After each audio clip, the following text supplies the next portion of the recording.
স্থায়ী হলো না যুদ্ধবিরতি চুক্তির উল্লাস। যুদ্ধবিরতি চুক্তির কয়েক ঘন্টা যেতে না যেতেই একে অপরের বিরুদ্ধে তা লঙ্ঘনের অভিযোগ আনল দুই চিরপ্রতিদ্বন্দ্বী দেশ ভারত ও পাকিস্তান। ভারতের পররাষ্ট্র সচিব বিক্রম মিশ্রি পাকিস্তানের বিরুদ্ধে বারবার যুদ্ধবিরতি লঙ্ঘনের অভিযোগ করেছেন। এর জবাবে পাকিস্তান বলছে যুদ্ধবিরতি চুক্তির প্রতি প্রতিজ্ঞাবদ্ধ তারা এবং তা লঙ্ঘনের জন্য ভারতই দায়ী। ইমতিয়াজ আহমেদের রিপোর্ট। গেল কয়েকদিনের হামলা পাল্টা হামলার পর শনিবার বিকেলে যুদ্ধবিরতিতে সম্মত হয় ভারত ও পাকিস্তান। দুই দেশের মধ্যে যুদ্ধবিরতির কয়েক ঘন্টার মধ্যেই ফের উত্তেজনা দেখা দেয়। আন্তর্জাতিক সীমান্ত জুড়ে পাকিস্তানের বিরুদ্ধে অস্ত্রবিরতি লঙ্ঘনের অভিযোগ আনে ভারত।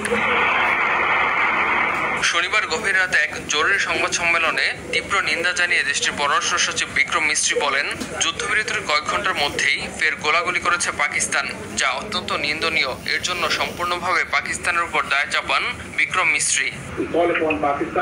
আমরা পাকিস্তানকে এই লঙ্ঘনের ঘটনা মোকাবেলায় যথাযথ পদক্ষেপ নেয়ার এবং দায়িত্বের সঙ্গে মোকাবেলার আহ্বান জানাচ্ছি। সশস্ত্র বাহিনী পরিস্থিতির উপর কড়া নজর রাখছে।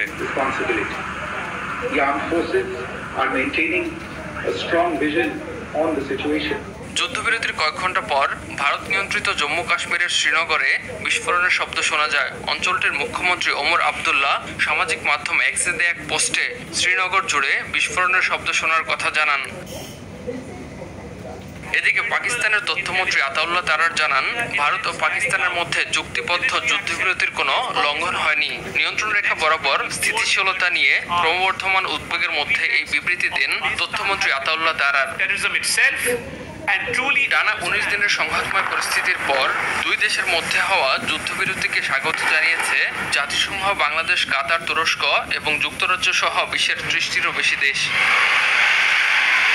যুদ্ধবিরতি হলেও সিন্ধু পানি চুক্তি সহ কূটনৈতিক পদক্ষেপগুলো নিয়ে পাকিস্তানের সঙ্গে ভারতের অবস্থানে কোনো পরিবর্তন হয়নি। বিশ্লেষকরা বলছেন, যুদ্ধবিরতি কার্যকর হলেও পেহেলগাম ইস্যুকে কেন্দ্র করে দুই দেশের মধ্যে যে কূটনৈতিক সংকট তৈরি হয়েছে তার সমাধান সহজে হবে না।